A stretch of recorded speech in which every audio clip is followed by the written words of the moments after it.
नमस्कार दोस्तों। कैसे हैं आप लोग? मेरे ख्याल से खूब अच्छे होंगे। अच्छे रहिए, खूब अच्छे से पढ़ाई करिए। आपका पीसीएस का एग्जाम अगर आपने दिया है, कैसा हुआ इसको भी मुझे बता सकते हैं। पेपर अच्छा था, स्टैंडर्ड पेपर था, सरल कठिन मिला जुला। अब बारी है आरओ आरओ 2021 की। कुछ बात कर लेते हैं शुरू से, जैसे कि आपका एक बार तैयारी करने का पूरा नजरिया जो इस एग्जाम के लिए जरूरी है वो बन जाए। और थोड़ा सा सिलेबस वगैरह हम देख लेंगे तो आपको पता चल जाएगा कि कैसे कैसे क्या पढ़ना है। और थोड़ी सी बात करेंगे स्ट्रेटजीज पे। 5 दिसंबर 2021 को ये पेपर सुनिश्चित है, होना है इसको। और इस पेपर को देखें तो 1 महीने का समय अभी आपके पास है। तो इसमें क्या क्या आपसे पूछा जाएगा सिलेबस में, ये हम देख लेंगे। और उसके बाद में हम पाठ्यक्रम को देखने के बाद में एक स्ट्रेटजी पे डिस्कस करेंगे, कैसे टेस्ट सीरीज इसके लिए आप ज्वाइन कर सकते हैं, ये भी बात इसमें मैं आपको लास्ट तक बता दूंगा। और फ्री क्लासेस क्या क्या हम यहाँ पर करवाएंगे यूट्यूब पे जो चलेंगी, उनको कैसे आप फॉलो करेंगे। करंट अफेयर भी उसमें होगा, हिंदी भी होगा, जीएस भी। तो इन सारी चीजों को कवर करके कैसे हमको चलना है, ये सारी बातें इस वीडियो के अंतर्गत हम करेंगे। सबसे पहले चलिए देख लेते हैं कि इसका सिलेबस क्या है। सिलेबस की अगर बात आती है तो इसका सिलेबस आप दो पेपर में बांट सकते हैं। दो पेपर इसमें होते हैं। एक पेपर होता है जीएस का, और दूसरा पेपर जो आपका होता है वो सामान्य हिंदी का होता है। इन दोनों पेपर्स के बारे में हम बात करेंगे और इसमें क्या टारगेट लेके आपको चलना चाहिए, कैसे इसमें सिलेक्शन होता है, कैसे प्रीलिम्स आपका पास होगा। इन सब पर इस वीडियो को देखने के बाद में आपको कोई डाउट नहीं रह जाएगा। पेपर फर्स्ट जो है एज यूजुअल जैसे ये लिखते हैं अन्य सिलेबस में, पीसीएस के पेपर में या अन्य जो बीओ का एग्जाम है या इनका जो, वैसे ही ये लिखते हैं। शार्ट में कुछ ओपन नहीं करते हैं। सामान्य विज्ञान, भारत का इतिहास, भारतीय राष्ट्रीय आंदोलन, भारतीय राजनीति, अर्थव्यवस्था और संस्कृति, भारतीय कृषि, वाणिज्य और व्यापार, जनसंख्या, पारिस्थितिकी और शहरीकरण, विश्व भूगोल, भारत का भूगोल और प्राकृतिक संसाधन, वर्तमान राष्ट्रीय और अंतर्राष्ट्रीय महत्वपूर्ण घटनाएं, सामान्य बुद्धि परीक्षण और उत्तर प्रदेश के बारे में, शिक्षा, संस्कृति, कृषि, उद्योग, व्यापार, जीवन, सामाजिक परंपरा, इन सब के बारे में। सिलेबस तो इन्होंने ऐसे ही लिख दिया, लेकिन इसको जब आप थोड़ा सा ओपन करेंगे तो एक जिन है जो बड़ा होकर आपके सामने प्रकट होगा, कहेगा कि देखो मैं इतना छोटा नहीं हूं जितना तुम समझ रहे थे। सामान्य विज्ञान को नॉर्मली 3 भागों में आप बांट सकते हैं। एक तो इसमें आपका भौतिक विज्ञान होता है, दूसरा आपका रसायन विज्ञान होता है, और तीसरा आपका जीव विज्ञान होता है। पहले जो ट्रेंड था उसमें माना जाता था कि जीव विज्ञान अगर आप सही से पढ़ लीजिए, और जीव विज्ञान में भी अगर मानव के बारे में आप पढ़ लीजिए, उसमें रोगों के बारे में पढ़ लीजिए, विटामिन के बारे में पढ़ लीजिए, तो आपका काम चल जाता है ना, छोटी छोटी मोटी और बातें। लेकिन अब थोड़ा सा ट्रेंड चेंज हो रहा है, जैसे कुछ परिवर्तन एग्जाम में देखने को मिलते हैं। तो उसमें अब भौतिक विज्ञान से भी आपको कभी भी प्रश्न मिल सकते हैं, रसायन विज्ञान से भी आपको प्रश्न मिल सकते हैं। लेकिन यहाँ पर कोई एक्सपर्ट होने की जरूरत नहीं होती है, नॉर्मल प्रश्न पूछे जाते हैं। जिन लोगों ने यूबीपीसीएस का टेस्ट सीरीज यहाँ से ज्वाइन किया था, जिन लोगों ने उसको सही से किया था, उनका सबका पेपर अच्छा हुआ है। शिकायत करने को तो आप कुछ भी कर सकते हैं कि डायरेक्टली क्वेश्चन तो नहीं मिले। कोई डायरेक्टली क्वेश्चन मिले या ना मिले, आपका पेपर अच्छा होना चाहिए।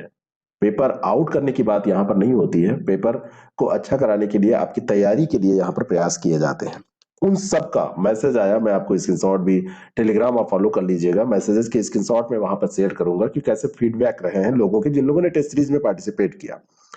भौतिक विज्ञान, रसायन विज्ञान में भी आपको अच्छे से पढ़ के जाना चाहिए। और अच्छे से पढ़ने का मतलब ये नहीं है कि मोटी मोटी किताबें पढ़िए, 60 नोट आप पढ़िए। इसके लिए आपको फॉलो क्या करना चाहिए, सबसे अच्छा जो तरीका है वो है कि प्रीवियस ईयर के जो क्वेश्चन पेपर हैं, प्रीवियस ईयर के क्वेश्चन पेपर आप देखिए। साथ में आप लूसेंट का जो साइंस है, अगर साइंस वाली लूसेंट पढ़ सके तो उसको पढ़िए, नहीं तो जो जीके वाली बुक में सामान्य ज्ञान में दिया हुआ है वहां से पढ़ लीजिए। हमारे नोट्स हैं, आप उसको भी फॉलो कर सकते हैं, वो थोड़ा सा और अच्छे लेवल के हैं, उसको भी आप कर सकते हैं। यहाँ से पढ़ के इन तीनों पोर्शन को आपको जाना चाहिए। लेकिन आप अगर इनकी प्रैक्टिस नहीं करते हैं तो कई बार दिक्कत होने लगती है कि कौन सा अदिश राशि है, कौन सा सदिश राशि है, ये आप पहचानने में भूल करने लगते हैं।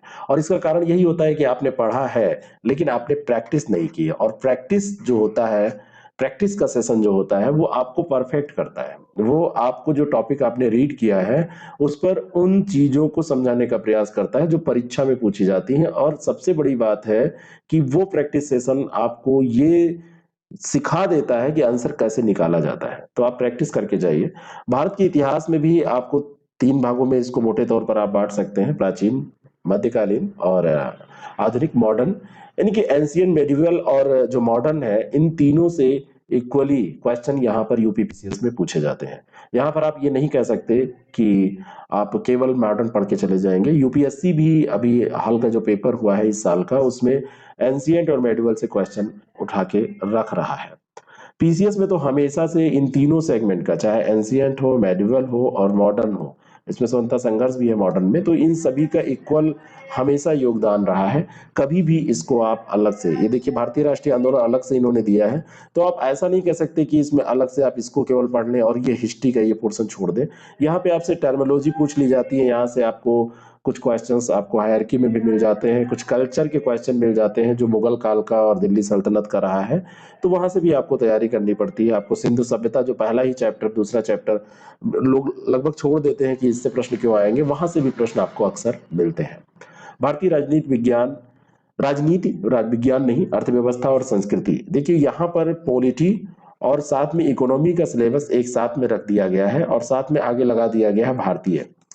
मोटी बुक लक्ष्मीकांत है जो आजकल लोग पढ़ते हैं यूपीएससी के लिए या मेंस के पर्पज से। यहाँ पर आप मोटी बुक नहीं भी पढ़ेंगे तब भी काम चलेगा, क्योंकि एक महीने के टाइम में आप मोटी बुक नहीं पढ़ पाएंगे।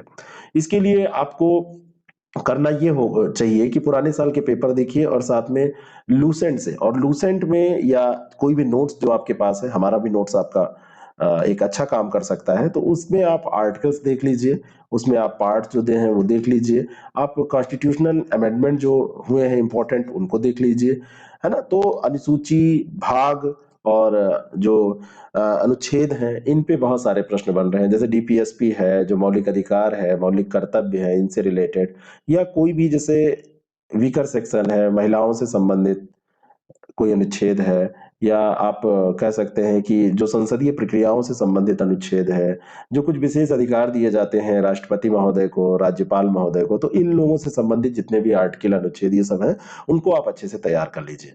भारतीय कृषि, वाणिज्य और व्यापार में कुछ क्वेश्चन तो ट्रेडिशनल पूछे जाते हैं, बाकी कुछ क्वेश्चन नई वैरायटीज पे भी पूछ लिए जाते हैं। करंट से अपडेट रखिए इसको। और भारतीय एग्रीकल्चर जो कृषि है, उससे क्वेश्चन आपको मिल ही जाते हैं और हो भी जाते हैं आसानी से, अगर जरा सा भी आपने पढ़ रखा है। जैसे मान लीजिए कि यहाँ पे आप वैरायटी पूछ रहा है क्रॉप्स की, तो पुराने क्वेश्चन देख लीजिए, जो 10-50-100 क्वेश्चन आपके पास हैं जो पुराने सालों में पूछे गए हैं, और करंट में जो भी नया डेवलपमेंट हुआ है उनको। बाकी वाणिज्य और व्यापार की जो करंट अफेयर में आप आंकड़े पढ़ते हैं, वहां से क्वेश्चन हो जाते हैं। इकोनॉमी की भी स्थिति यही रहती है कि आप जो वाणिज्य और व्यापार के जो आंकड़े आते हैं, जैसे निर्यात के, आयात के, और जितने भी जैसे हमारे जीडीपी के आंकड़े हैं, कुछ रैंकिंग उसमें, जैसे नीति आयोग जो भी काम कर रहा है, उन सब के बारे में यहाँ से आप अगर आप रिवीजन कर लेते हैं करंट अफेयर से, तो ये ट्रेडिशनल क्वेश्चन कुछ एक छोड़ के बाकी सारे क्वेश्चन यहाँ से हो जाते हैं। और ट्रेडिशनल क्वेश्चन भी आपके सही हो जाएंगे अगर आपने प्रीवियस ईयर के कुछ क्वेश्चन पेपर्स देख लिए और टेस्ट सीरीज में या फिर प्रैक्टिस कर लिया।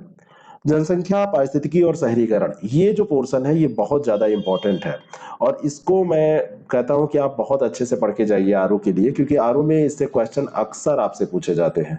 और थोड़े से यहाँ पे जो क्वेश्चन होते हैं उनका नेचर होता है ज्यादा बिंदुवार होना, ज्यादा फैक्चुअल होना, तो ये जो क्वेश्चंस हैं ये इंपॉर्टेंट हो जाते हैं आपके सिलेक्शन में।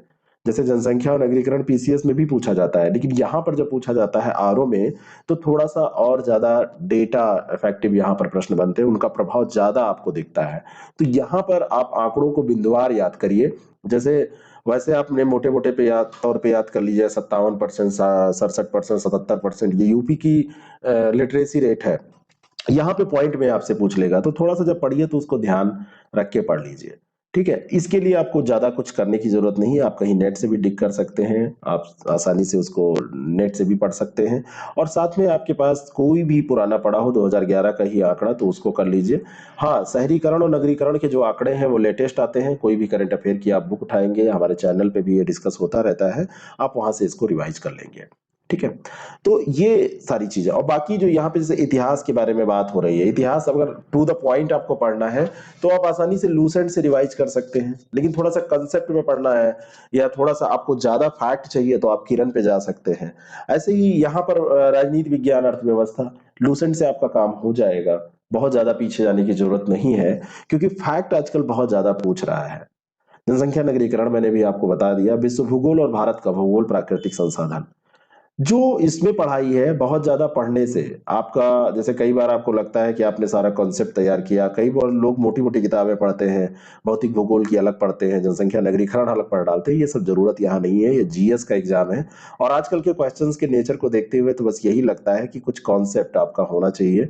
और खास करके भारत के भूगोल में थोड़ा बहुत आपका जो, जैसे नदियों पे जो प्रश्न पूछ लिए जाते हैं वो भी अब साधारण नहीं पूछे जाते हैं। वो जमाना गया जब केवल सहायक नदी और ऐसे करके क्वेश्चन पूछ लिए जाते थे, बांध परियोजनाएं पूछ ली जाती थी। अब तो थोड़ा सा कॉन्सेप्ट ज्यादा कभी कभी, और बाकी फैक्ट बहुत ज्यादा पूछ रहा है। फैक्ट पे आपको जोर देना होगा, फैक्ट पे बहुत ज्यादा जोर देना होगा। अधिकतर जो प्रश्न यहाँ पर बनते हैं आजकल विश्व भूगोल और भारत की भूगोल से, तो करंट अफेयर में जो आप खनिज संसाधन पढ़ते हैं वो तो पढ़ते ही हैं, लेकिन बहुत सारे नगर और शहर जो जाने जाते हैं अपने विभिन्न उद्योगों के लिए, उनको देख लीजिए। औद्योगिक नगर, नदियों के किनारे बसे जो नगर हैं वो आपको तैयार होने चाहिए। कम से कम जब ऑप्शन आपके सामने आए तो दो तो आपको पता ही होना चाहिए, तभी आप एलिमिनेट भी कर पाएंगे। और एलिमिनेशन केवल बोल के नहीं आएगा आपको कि हम एलिमिनेट कर देंगे, एलिमिनेट कर देंगे। यहाँ पर आपको प्रैक्टिस बहुत ज्यादा जरूरी होती है। प्रैक्टिस आप करिए, पुराने क्वेश्चंस की करिए, आप टेस्ट सीरीज से करिए, और इन प्रैक्टिस के माध्यम से आपको इसको आसानी से करने में कोई रोक नहीं सकता। बस इसमें क्या करना है, आपको प्रीवियस ईयर के क्वेश्चंस आपको देखने हैं, और जो आयोग ने पेपर अभी तक पूछे हैं उसमें पीसीएस के भी पेपर और आरओ के पेपर, और ये बात सारे पे लागू होती है, केवल इसी सेक्शन पे नहीं। और साथ में आपको अगर किताब के तौर पे पढ़ना है तो एनसीईआरटी के 11th 12th की आप पढ़ सकते हैं, महेश बर्णवाल, या फिर उनमें से पढ़ सकते हैं, या फिर आप इसको नोट्स के जरिए भी, जो बहुत शार्ट अच्छे नोट्स हो, हमारा नोट्स भी इसमें अच्छा है, उससे भी पढ़ सकते हैं।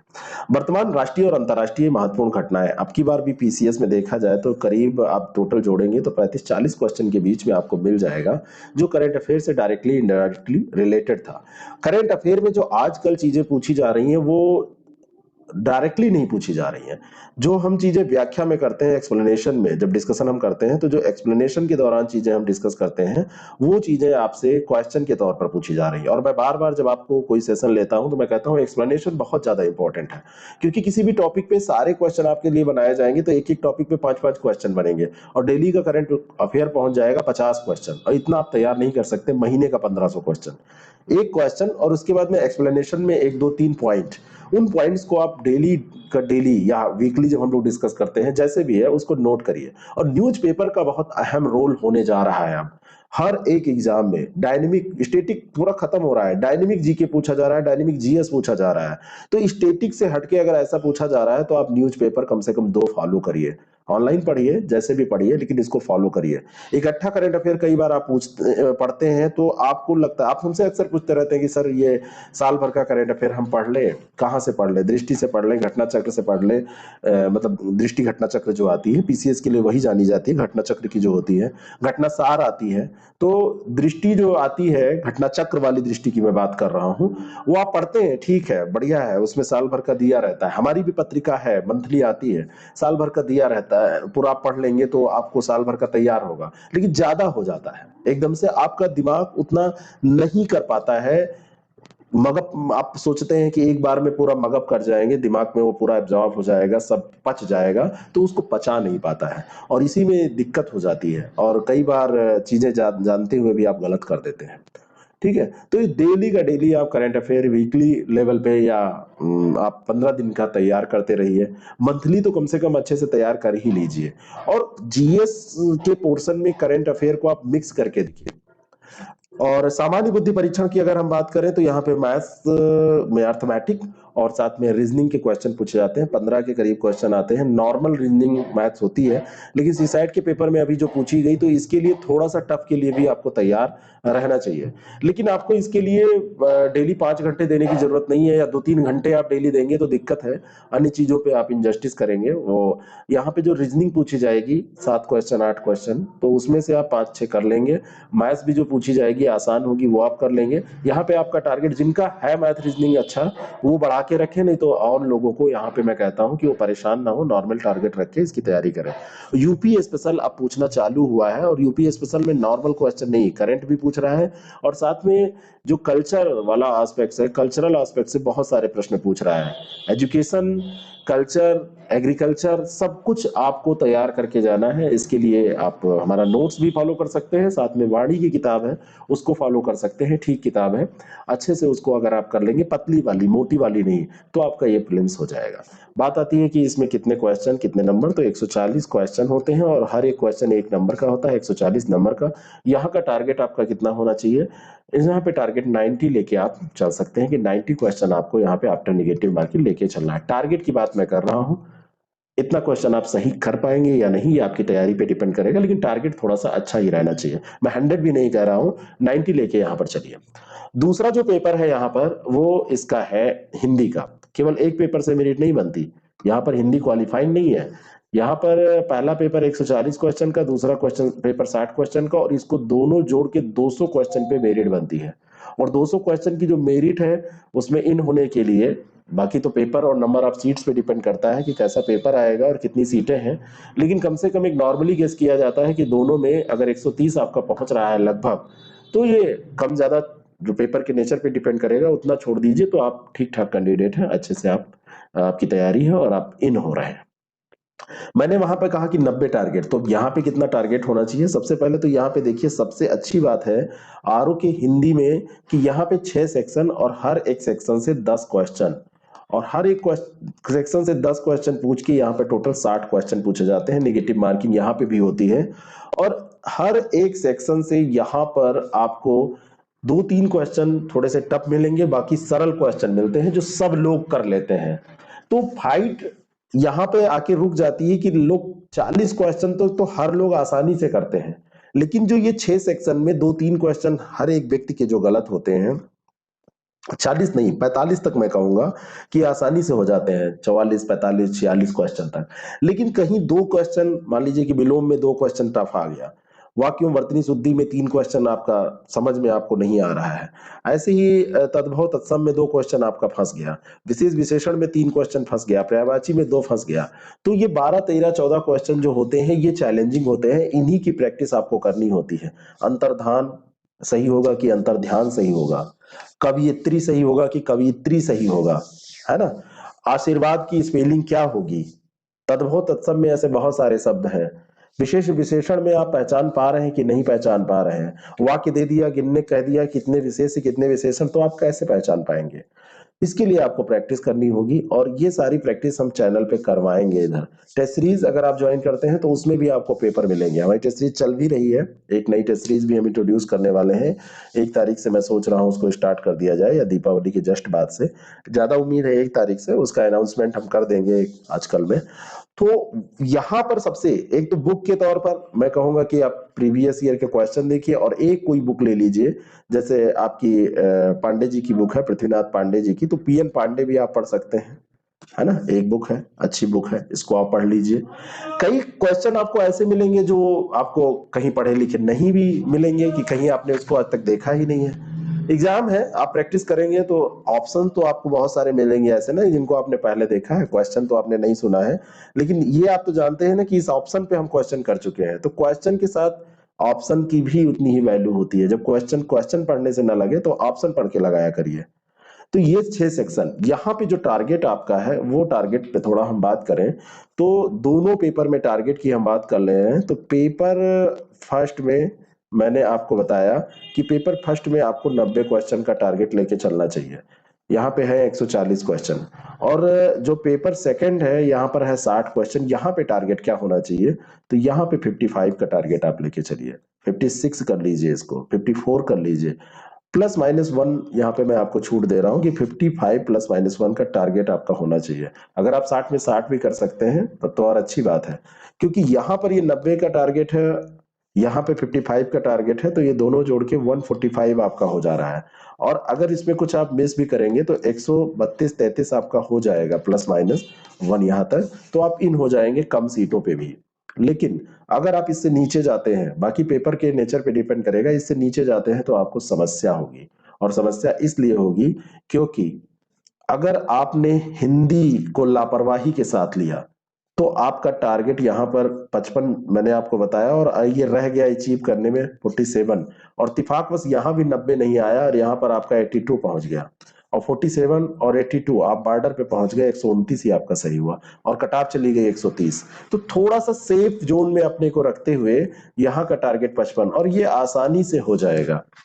54 क्वेश्चन आसानी से लोगों ने किया है। लास्ट ईयर का जो बैच रहा है उसमें भी लोगों ने किया है, बहुत सारे लोग उस मेंस दिए, फाइनली सेलेक्ट भी लोग हुए हैं। सारे लोग तो नहीं सेलेक्ट हो जाएंगे, सीटें फाइनली तो कम ही होती हैं। तो यहाँ पे ये 55 54 जो भी है 54 इसको अचीव आप कर सकते हैं।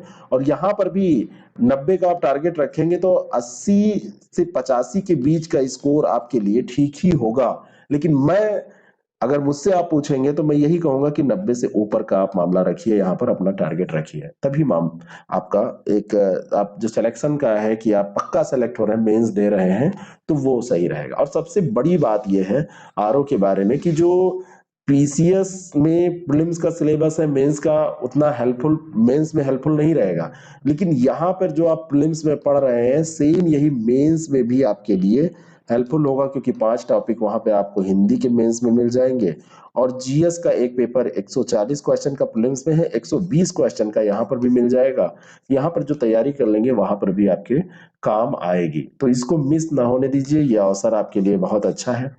बाकी इसके लिए हम क्लासेस आपकी जो मैंने बताया था कि इसका प्रोग्राम क्या है हमारा, इसके लिए क्या रणनीति, तो रणनीति तो मैंने आपको बता दी। हमारी रणनीति ये होगी कि आप टेस्ट सीरीज जरूर ज्वाइन करिए, कहीं से भी करिए, अच्छे से प्रैक्टिस करिए। अगर हमसे आप करना चाहते हैं तो आप RO ARO 2021 TS लिख के भेज दीजिए 6307281212, ये हमारा व्हाट्सएप नंबर है। फ्री क्लासेस के बारे में मैं आपको बताऊं कि यहाँ पर मैं प्रैक्टिस कराने के साथ साथ में इस बार जीएस का कुछ पोर्शन मैं सोच रहा हूं कि टू द पॉइंट भी आपको कराया जाए, क्योंकि फैक्ट की वैल्यू बढ़ रही है। तो आपको यहाँ पर मॉक टेस्ट कराए जाएंगे। सबसे जो पहली चीज है, डेली बेसिस पे इसको कराया जाएगा। इसमें एक जीएस का और एक हिंदी का 2 मॉक टेस्ट मैं लेके चलूंगा साथ में, ये आपको कराया जाएगा। और साथ में जीएस का कुछ टू द पॉइंट ये मैं आपको रिवीजन कराने की भी कोशिश करूंगा, जहां पर जैसे जरूरत पड़ेगी। और सबसे मेजर पोर्शन जो सबसे सही पोर्शन है करंट अफेयर का, जहां पे आप मेहनत करके अच्छे से स्कोर कर सकते हैं, इस करंट अफेयर को भी हम यहां पर कवर करेंगे। इसका पीडीएफ भी हम आपको दे चुके हैं पहले भी, उसमें 1 महीने का और ऐड करेंगे। पुराने पीसीएस के जितने वीडियोस हैं वो सारे इंपॉर्टेंट हैं, डायरेक्टली इनडायरेक्टली उससे आपके क्वेश्चन हर हाल में होंगे। बाकी किसी भी कंफ्यूजन या हेल्प के लिए आपको 6307281212 ये हमारा नंबर है। और मॉक टेस्ट फ्री करने के लिए आईएएस प्रेप एकेडमी ऐप का लिंक नीचे डिस्क्रिप्शन बॉक्स में दिया है, या आईएएस प्रेप एकेडमी आप प्ले स्टोर पे सर्च करेंगे तो आपको मिल जाएगा, वहां पर उसको डाउनलोड कर लीजिए, मॉक टेस्ट वहां से करिए, करंट अफेयर का सब कुछ मटेरियल वहां पे आपको मिल जाएगा। और अगर आप कोई इंफॉर्मेशन चाहते हैं टेस्ट सीरीज के बारे में तो इस नंबर पे आप कॉल या मैसेज करिए। बाकी हमसे जुड़े रहिए, नए हैं तो चैनल को सब्सक्राइब कर लीजिए। 1 महीने ये बिल्कुल आरओ के नाम रहेंगे, RO ARO के नाम। और जिनका जो भी इसमें टारगेट है, ARO वालों की मेरिट थोड़ी सी कम जाती है जिनके पास स्पेशल क्वालिफिकेशंस हैं, लेकिन उनको भी कोशिश करना चाहिए कि वो RO के लिए भी क्वालिफाई हो, केवल ARO तक ही सीमित ना रहे। और RO वालों को तो खैर हाई कट ऑफ लाना ही है, तभी उनका हाई मार्क्स लाएंगे, तभी उनका कट ऑफ के अंदर आएगा। तो आप ये तैयारी करते रहिए, अच्छे से स्टार्ट करिए। हम भी इसमें अब आपके साथ जुटने वाले हैं आपकी तैयारी कराने के लिए, क्योंकि जो सपने होते हैं वो केवल आपके नहीं होते हैं। जब आप ऐसे मैसेज मुझे भेजते हैं कि जब क्वेश्चन कर रहा था तो लग रहा था कि सामने आप बैठ के हमको पढ़ा रहे हैं और वैसे ही क्वेश्चन आ रहे हैं, तो मुझे भी अच्छा लगता है। और आपके सपने साकार होते हैं तो हमें भी खुशी होती है, आप निराश होते हैं तो हम भी दुखी हो जाते हैं। तो इस तरीके से हम लोग मिलजुल के काम करें तो आपका जो सफलता का ये रास्ता है, जो आप ये तय कर रहे हैं, जो आपकी मंजिल तक जाने वाला है, ये थोड़ा सा आसान हो जाएगा। Thank you so much.